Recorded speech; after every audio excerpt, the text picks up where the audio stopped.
आज इस वीडियो में हम change in profit sharing ratio के चैप्टर में बैलेंस शीट कैसे बनाते हैं ये सीखेंगे। देखो, बैलेंस शीट बनाने के लिए हमें तीन चीजों पर ध्यान देना होता है। एक, रिजर्व या एक्यूमुलेटेड प्रॉफिट्स, दूसरा प्रॉफिट और लॉस ऑफ रिवैल्यूएशन, और तीसरा आपका गुडविल।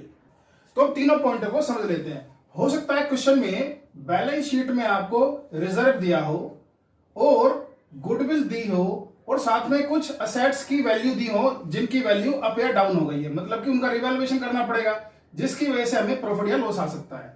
अब बात यह है कि क्वेश्चन में अगर रिजर्व है तो वो आपको दो ऑप्शन दे सकता है कि क्या पार्टनर उसको डिस्टर्ब करना चाहते हैं या नॉट डिस्टर्ब करना चाहते हैं, मतलब कि क्या उसको बांटना चाहते हैं या नहीं बांटना चाहते हैं। देखो, अगर वो डिस्ट्रीब्यूट या डिस्टर्ब करना चाहते हैं तो ठीक है, अब बैलेंस शीट में नहीं आएगा, general reserve to partners capital हो जाएगी ओल्ड रेशियो में, ठीक है। लेकिन अगर वो उसको बांटना नहीं चाहते हैं तो गेनर टू सैक्रिफाइसर एंट्री होगी। मतलब कि अगर वो उसको डिस्टर्ब करना चाहते हैं तो वो उसको बांटना चाहते हैं आज ही, वो नहीं चाहते कि वो बैलेंस शीट में आगे कंटिन्यू हो। दूसरी चीज, अगर वो चाहते हैं कि डिस्टर्ब ना हो, मतलब वो चाहते हैं वो बैलेंस शीट में रिजर्व हमारा एज इट इज रहे फ्यूचर में भी, तो आज उसको हम बांटे नहीं, बैलेंस शीट में शो ही करेंगे ऐसे के ऐसे ही। तो इसलिए हमें एंट्री तो करनी होती है कोई एडजस्टमेंट एंट्री, तो फिर हमें एक एडजस्टमेंट एंट्री गेनर टू सैक्रिफाइसर कर देते हैं। अब गुडविल में हमेशा हम गेनर टू सैक्रिफाइसर ही करते हैं। अगर ओल्ड बुक्स में कोई गुडविल दी है एसेट साइड में तो उसे राइट ऑफ कर देंगे ओल्ड रेशियो में। असेट और लायबिलिटी के रिवैल्यूएशन से होने वाले प्रॉफिट या लॉस। अब बात यह है कि क्या पार्टनर ओल्ड वैल्यू पर शो करना चाहते हैं या न्यू वैल्यू दिखाना चाहते हैं। तो अगर कंपनी चाहती है कि हमारी एसेट्स और लायबिलिटीज की जो वैल्यू है वो ओल्ड वाली ही आए, पुरानी ही आए, मतलब अगर 1 लाख से 1,20,000 की बिल्डिंग हो गई है तो 1 लाख ही आए, 1,20,000 ना आए, तो उस केस में हम रिवैल्यूएशन का अगर प्रॉफिट है तो गेनर टू सैक्रिफाइसर एंट्री करेंगे भाई। लेकिन अगर लॉस है तो सैक्रिफाइसर टू गेनर करेंगे।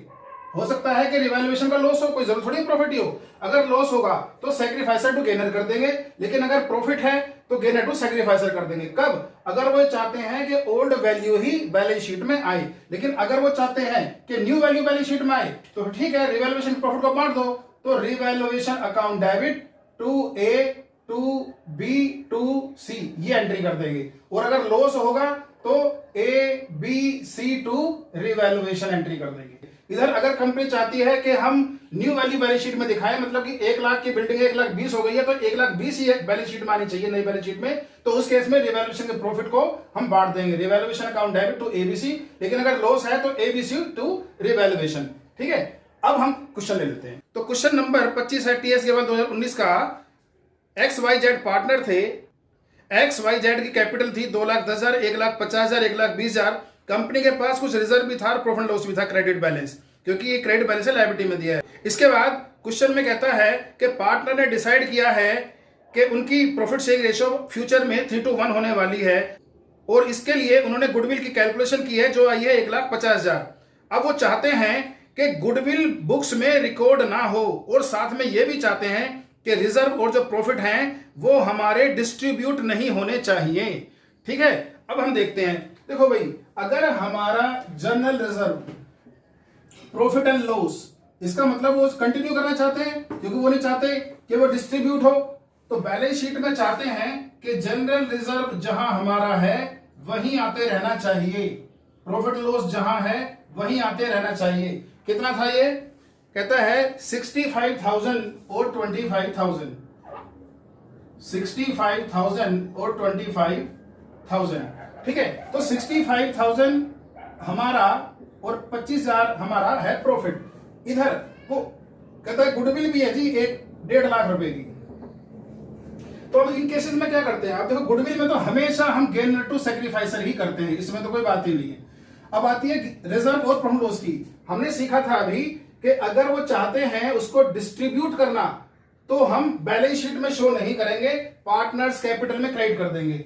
अब बात ये आती है, अगर वो चाहते हैं कि वो बैलेंस शीट में एज इट इज रहे, डिस्टर्ब नहीं करना चाहते रिजर्व को, तो इसको भी हम क्या करेंगे, गेनर टू सैक्रिफाइसर एंट्री कर देंगे। अब क्योंकि हमको रिजर्व की भी यही एंट्री करनी है, गेनर टू सैक्रिफाइसर, और गुडविल की सेम एंट्री करनी है, तो हम दोनों की इकट्ठी एक ही एंट्री कर देते हैं। तो कितना है 90 और ये 2,40,000 हमारा टोटल अमाउंट है जिसकी हमें एडजस्टमेंट करनी है। अब इसकी हम रेशो निकाल लेते हैं। अब रेशो के लिए बात यह है, क्वेश्चन में कहता है कि ओल्ड रेशो था इनका 7, 5 और 4, मतलब कि पहले 16 हिस्से होते थे। अब कहता है अब से रेशो होगी 3:1, मतलब कि अब से 6 हिस्से होंगे। एक काम करते हैं, इसको 6 से मल्टीप्लाई करते हैं और इसको 16 से। तो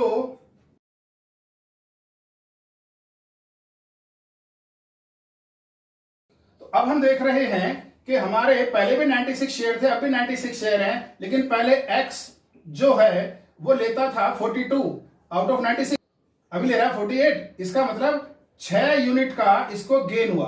ओके, इधर इसको पहले 30 मिल रहे थे भाई, अब 32 मिलने लगे, तो इसको भी 2 यूनिट का गेन हुआ। अब y की क्या सिचुएशन है, कह रहा है पहले 24 मिलते थे, अब 16 मिलने लगे, इसको तो लॉस हो गया, इसने सैक्रिफाइस किया। तो अब हम इसको थोड़ा छोटा कर लेते हैं, 2 कॉमन ले लेते हैं, तो हमारी जो रेशो बनती है 3:1 बनती है गेनिंग रेशो। तो अब बात यह है कि हम गेनर टू सैक्रिफाइसर एंट्री करेंगे, लेकिन हमारे टोटल यूनिट कितने, इसको भी हमने 2 कॉमन लिया, जब यहां से कॉमन ले रहे तो यहां से भी कॉमन लेना पड़ेगा, 48। तो अब हमारा एक यूनिट आता है 5000 रुपए। तो अब हम इसकी एंट्री कर लेते हैं, हमें एंट्री करनी है गेनर टू सैक्रिफाइसर। तो अब एंट्री, गेनर कौन है हमारे यहां पर, गेनर है एक्स और वाई।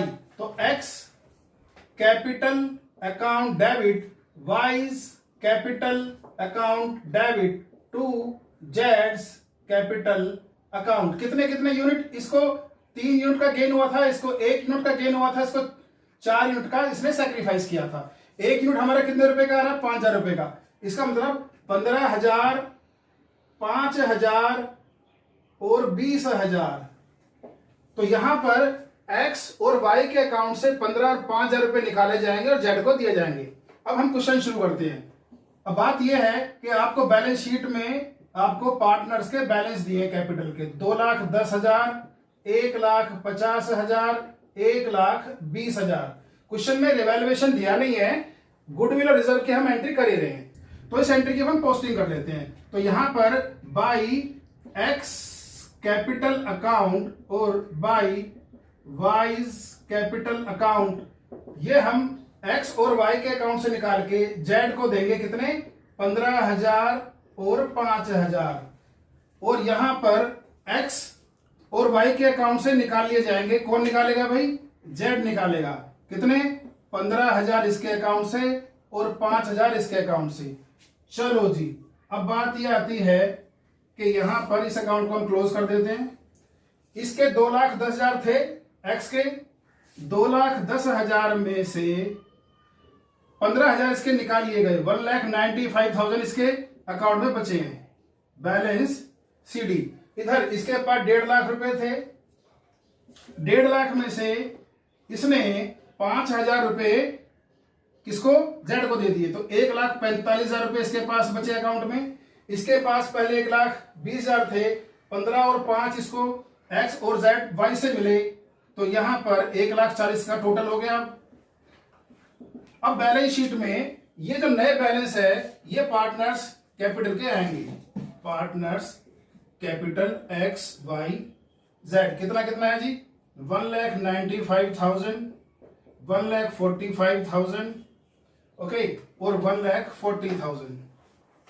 अब बात यह है कि आप देख रहे हो कि पहले 2, 10, 1, 50 और 1, 20 टोटल जो इनका अमाउंट था उसमें पार्टनर ने आपस में ही एडजस्टमेंट किया है, मतलब कि 20,000 एक अकाउंट में चले गए और 20,000 2 अकाउंट से निकाले गए, तो तीनों अकाउंट का देखा जाए बैलेंस तो वहीं का वहीं है, ठीक है। तो इसका टोटल वही आने वाला है जो टोटल क्वेश्चन में दिया हुआ है, 4,80,000।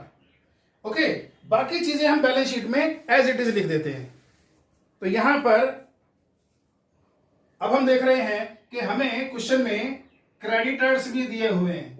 क्रेडिटर कितने रुपए के हैं, 1,30,000 रुपए के, और सन्ड्री एसेट्स हमें दी हैं 7 लाख रुपए की, ठीक है। तो 7 लाख रुपए का टोटल हमारा एसेट्स का भी आया और 7 लाख का ही हमारा लायबिलिटी का भी आया। क्यों, देखो रिजर्व और प्रॉफिट लॉस तो वही के वही है, इसकी तो हमने गेनर टू सैक्रिफाइसर की है। गुडविल जो असेट्स में होती है उसकी भी गेनर टू सैक्रिफाइसर की है। इसका मतलब जो पोजीशन पहले थी वैसे की वैसी कंटिन्यू रही, मतलब पहले बैलेंस शीट में गुडविल नहीं थी, अब भी नहीं है, पहले रिजर्व और प्रॉफिट लॉस था, अब भी है, तो डिस्ट्रीब्यूट वो हुआ नहीं, इसलिए पार्टनर्स में ही एडजस्टमेंट हुआ। जो पार्टनर के पहले 4,80,000 का बैलेंस था वही बैलेंस आज भी है, बस 2 अकाउंट से पैसा निकल के एक अकाउंट में चला गया, 20,000 रुपए, इतना फर्क है, इसलिए बैलेंस शीट का टोटल उतना का उतना ही है। ठीक है, नेक्स्ट क्वेश्चन। अगला क्वेश्चन है 26। इसमें बोलता है एबीसी पार्टनर है, उनका रेशियो 3:1 है, और अब आगे से कह रहा है रेशियो जो है इनका इक्वली इन्होंने करने का तय किया है। इनकी बैलेंस शीट में एबीसी की कैपिटल दी हुई है 1,50,000 और 25,000। इनके पास जनरल रिजर्व भी है 30,000 रुपए का। अब बात ये आती है, नीचे एडजस्टमेंट पे आते हैं, कहते हैं गुडविल है 1,50,000 रुपए की जो अभी अभी वैल्यू की है, और इन्होंने कुछ असेट्स और लायबिलिटी की रिवैल्यूएशन भी की है। अब देखो सबसे बड़ी चीज ये है कि यहां पर हमें देखना है कि रिजर्व के बारे में उसने क्वेश्चन में क्या कहा है। क्या रिजर्व के बारे में उसने कहा है कि इसको डिस्ट्रीब्यूट करना है या डिस्ट्रीब्यूट नहीं करना है, कुछ लिखा नहीं है, हम इसको डिस्ट्रीब्यूट कर देंगे। आगे आता है रिवैल्यूएशन। तो अब रिवैल्यूएशन से होने वाले प्रॉफिट या लॉस को हम देखते हैं कि क्वेश्चन में क्या लिखा है, कि क्या वो उसको अल्टर्ड वैल्यू शो करना चाहता है या अल्टर्ड वैल्यू शो नहीं करना चाहता, मतलब कि ओल्ड वैल्यू पर दिखाना चाहता है दोबारा से बैलेंस शीट को, या नई वैल्यू पर दिखाना चाहता है। तो क्वेश्चन में ये भी नहीं लिखा, तो हम उसको नई वैल्यू पर ही दिखाएंगे, मतलब कि रिवैल्यूएशन प्रॉफिट को बांट देंगे। गुडविल, गुडविल के तो देखो जी हम हमेशा क्या करते हैं, गेनर टू सैक्रिफाइसर। अब क्वेश्चन करते हैं, सबसे पहले हम यहाँ रेशियो निकाल लेते हैं। तो 3:2:1 का इनका रेशियो था, ए बी और सी का ओल्ड, और अब इन्होंने क्या किया है, न्यू रेशियो में कह रहे हैं अब इक्वली हो गए हैं। ओके, पहले 6, आज के 2 हिस्से, तो अब इसको हम 3 से मल्टीप्लाई कर देते हैं, तो ये तो इक्वेशन सेम रहनी है, लेकिन ये हो गई 2:2। तो यहां पर हम देख रहे हैं कि 1 यूनिट ए ने सैक्रिफाइस किया, बी ने ना सैक्रिफाइस ना गेन किया, सी ने 1 यूनिट का गेन किया।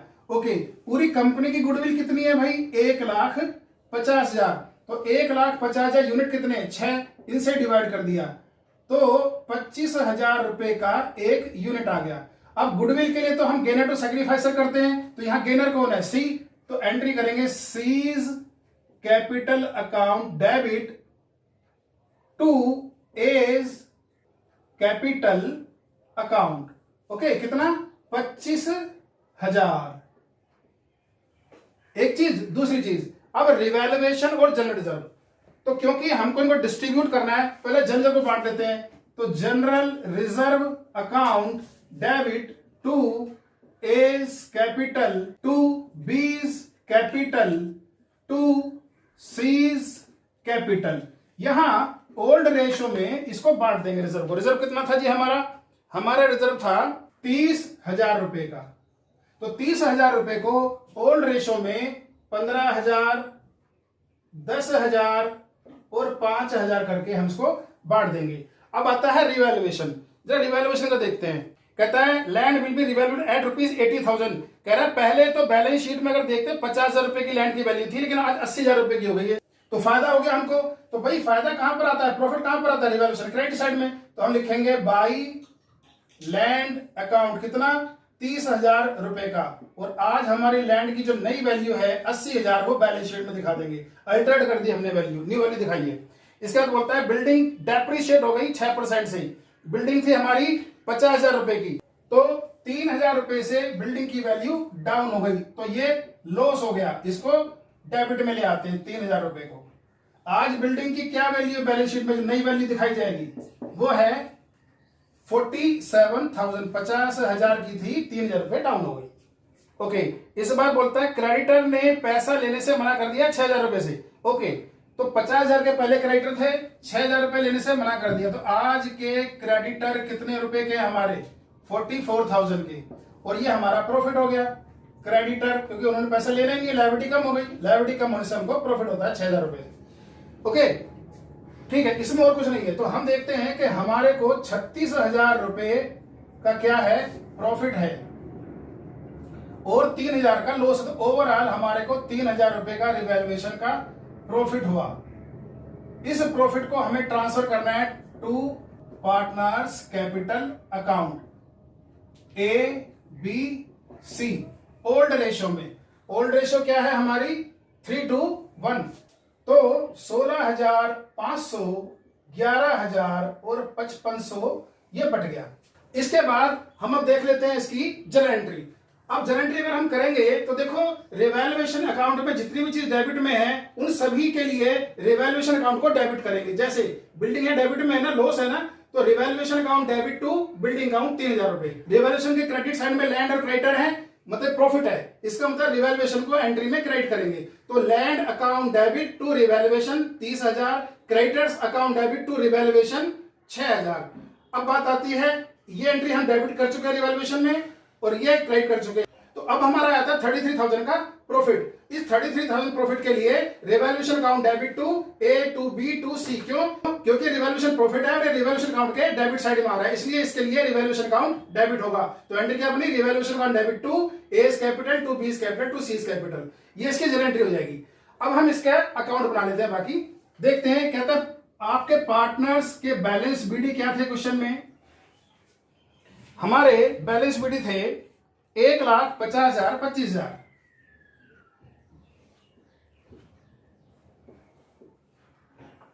अब सबसे पहले हम गुडविल और रिजर्व की एंट्री कर लेते हैं। रिजर्व को तो हम बांट ही रहे हैं, तो ठीक है। जनरल रिजर्व अकाउंट डेबिट 15,000, 10,000 और 5,000।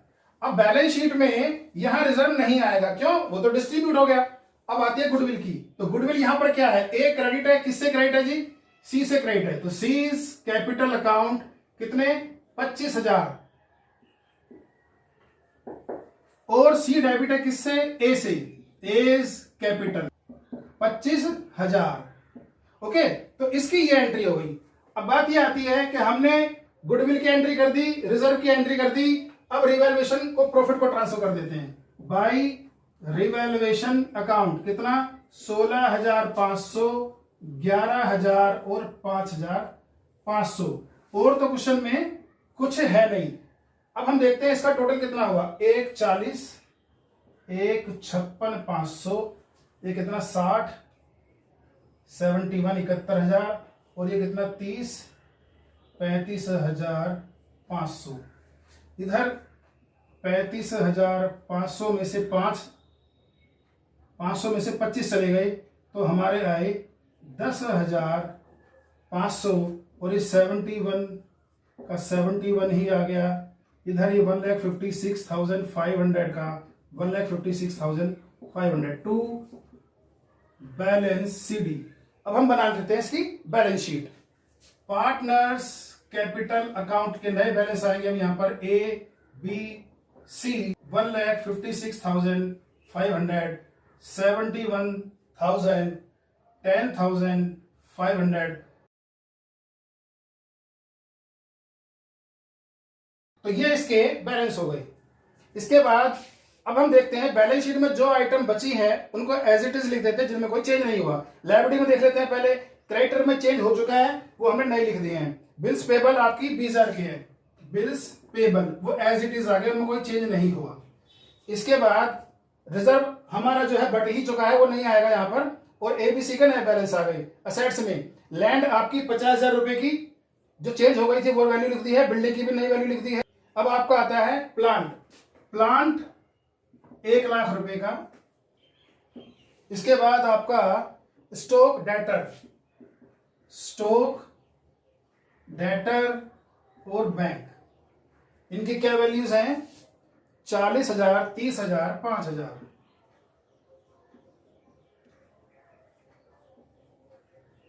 तो इनकी हम टोटल वैल्यू करते हैं, तो 3,02,000 का बैलेंस शीट का हमारा नया टोटल आ जाता है। 3,02,000। ठीक है, तो हमने क्या किया? देखो, सबसे पहले हमने बैलेंस बीडी लिखा, फिर ये देखा कि क्वेश्चन में रिजर्व है कि नहीं है। अगर रिजर्व है तो ये देखना पड़ेगा कि वो बांट रहे हैं या नहीं बांट रहे हैं। अगर बांट रहे हैं तो हमने उसको पार्टनर्स कैपिटल में डिस्ट्रीब्यूट करके यहां से गायब कर दिया नई बैलेंस शीट से। अगर नहीं बांट रहे होते तो हम उसको गेनर टू सैक्रिफाइसर एंट्री करते, फिर बैलेंस शीट में उसको रिजर्व का एज इट इज दिखाते। फिर देखा गुडविल के लिए क्या बोल रहा है, कितनी वैल्यू है उसकी, तो हमेशा गेनर टू सैक्रिफाइसर ही होती है। तो हमने एक पार्टनर को डेबिट कर दिया, एक को क्रेडिट कर दिया। इसके बाद हम देखते हैं रिवैल्यूएशन। रिवैल्यूएशन से होने वाले प्रॉफिट या लॉस, उसको ये देखना होता है कि क्या कंपनी अल्टर्ड वैल्यू पर दिखाना चाहती है कि नहीं दिखाना चाहती। अगर अल्टर्ड वैल्यू पर दिखाना चाहती है तो ठीक है, हम उसको रिवॉल्यूशन प्रॉफिट को बांट देते हैं और बैलेंस शीट में सारी अल्टर्ड वैल्यू दिखा देते हैं। लेकिन अगर अल्टर्ड वैल्यू को नहीं दिखाना चाहते, पुरानी वैल्यू को दिखाना चाहते हैं बैलेंस शीट में अपने सारे एसेट्स और लायबिलिटीज, तो कंपनी क्या करती है, उस रिवॉल्यूशन प्रॉफिट से गेन टू सैक्रिफाइस एंट्री करेगी। उस केस में बैलेंस शीट में पुरानी ही वैल्यू आएंगी, कोई नई वैल्यू नहीं आएगी, क्योंकि पार्टनर्स उस प्रॉफिट लॉस से एडजस्ट हो चुके होंगे। उसके बाद हम पार्टनर के बैलेंस नए निकाल करके बैलेंस शीट में दिखा देते हैं और हम ये देखते हैं कि जितनी भी चीजें बची हैं वो एज इट इज उनकी वैल्यू आ जाती है, उनमें कोई चेंज नहीं दिखाते, बैलेंस शीट को टैली कर देते हैं। तो इस तरह से change in profit sharing ratio के चैप्टर में हम बैलेंस शीट तैयार करते हैं। तो इस वीडियो में इतना ही, कुछ क्वेश्चन और अगली वीडियो में करेंगे। Thank you.